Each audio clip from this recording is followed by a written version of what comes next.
ஓம் சாந்தி 20/5/2026 புதன்கிழமை. வாணி தரும் வசந்தம். இனிமையான குழந்தைகளே, நான் எவ்வளவு நேரம் தந்தையின் நினைவில் இருக்கின்றேன் மற்றும் ஆத்மா அபிமானி நிலையில் எவ்வளவு நேரம் இருக்கின்றேன் என்று தனக்குத்தானே கேட்டுக்கொள்ளுங்கள். தந்தையின் கட்டளை, இனிய குழந்தைகளே, ஆத்மா அபிமானி ஆகுங்கள்.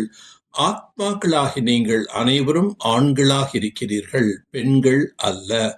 ஆத்மாக்களாகிய உங்களிடம்தான் முழு நடிப்பும் நிறைந்திருக்கின்றது.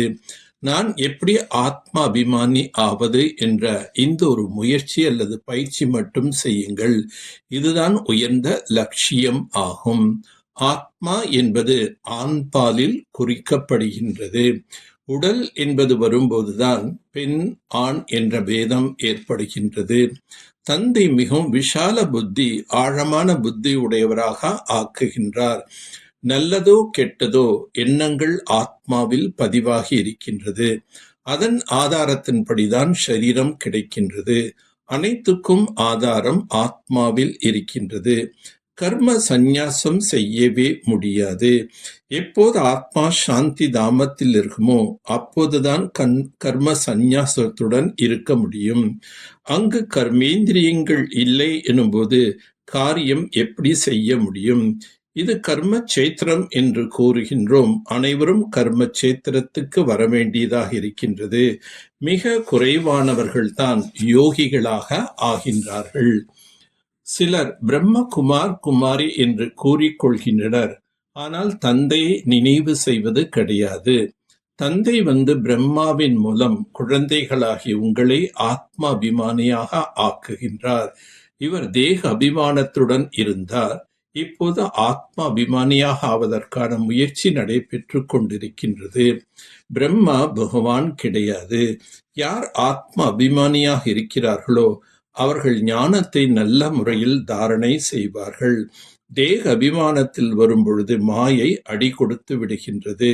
நீங்களும் தந்தையின் நினைவில் இருந்தால் மாயை உங்களை தொந்தரவு செய்யாது. நினைவு செய்ய முடியாத அளவுக்கு மாயை மூக்கை பிடித்து விடுகின்றது. நீங்கள் கலைப்படைந்து தூங்கி விடுகிறீர்கள். மனிதனுக்கு ராஜயோகத்தை கற்பிக்க முடியாது.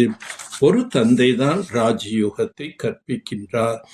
எதுவரை தந்தை வரவில்லையோ அதுவரை யாரும் இழிவான நிலையிலிருந்து உயர்ந்த நிலை ஆக முடியாது.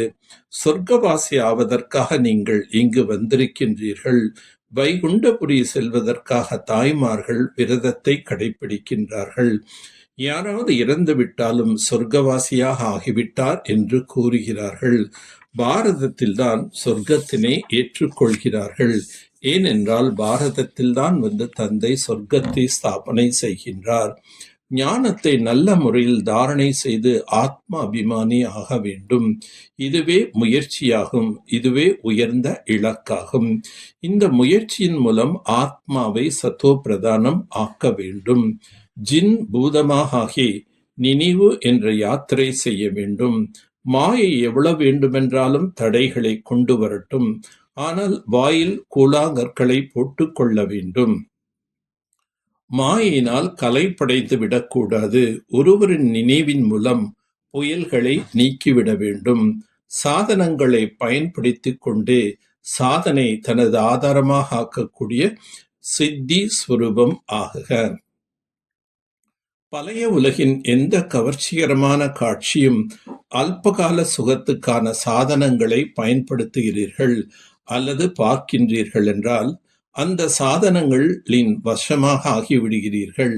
சாதனங்களின் ஆதாரத்தில் சாதனை என்பது மண்மேல் நாம் வீடு கட்டுவது போல மண் அஸ்திவாரத்தில் கட்டப்பட்ட கட்டிடம் போன்றாகும். எனவே எந்த ஒரு அழியக்கூடிய சாதனத்தின் ஆதாரத்திலும் அழிவற்ற சாதனை என்பது இருக்கக்கூடாது.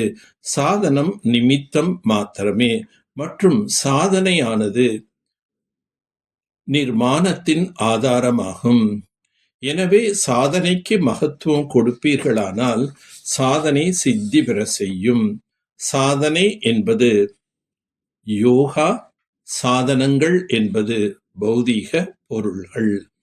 எந்தொரு பலகீனத்தின் அம்சமாவது இருக்குமானால் அதன் வம்சம் உற்பத்தியாகிவிடும் மற்றும் மாயை வசமாக்கிவிடும். புத்தியை ஓரிடத்தில் நிலைக்க வைப்பதற்கான யுக்தி என்ன கிடைத்திருக்கின்றது? அதை ஸ்மிருதியில் வையுங்கள், அசைய விடாதீர்கள். தேகம் மற்றும் தேகத்தின் உலகத்திலிருந்து விலகியவராக ஆகி மனம் புத்தியின் விமானத்தின் மூலம் ஒரு நொடியில் ஆக்காரி மற்றும் நிராகாரி ஸ்திதிகளை அனுபவம் செய்யுங்கள். புத்தியை அசைய விடாதீர்கள். இல்லை என்றால் யுத்தத்தில் சமயம் அதிகமாக வீணாகிவிடும். எப்படி தபஸ்வி எப்போதும் ஆசனத்தின் மீது அமர்ந்திருக்கிறாரோ அதுபோல் தனது ஏகர ஸ்திதி என்ற ஆசனத்தில் மீது அமர்ந்திருப்பீர்களானால் வருங்கால சிம்மாசனம் கிடைத்துவிடும். நல்லது. ஓம் சாந்தி, ஓம் சாந்தி, ஓம் சாந்தி.